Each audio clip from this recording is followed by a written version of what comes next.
তারাবির নামাজ পড়া অবস্থায় শিক্ষকের মৃত্যু।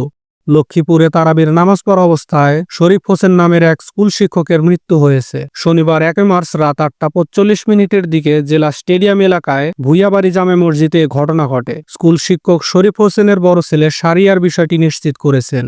শরীফ হোসেন রায়পুর উপজেলায় বামনী ইউনিয়নের সাইসা আজান পাটোয়ারির বাড়ির মৃত সেলিম পাটোয়ারির ছেলে। তিনি জেলা স্টেডিয়াম এলাকায় ইকরা পয়েন্ট ও ইসলামী একাডেমির প্রতিষ্ঠাতা ও প্রধান শিক্ষক ছিলেন।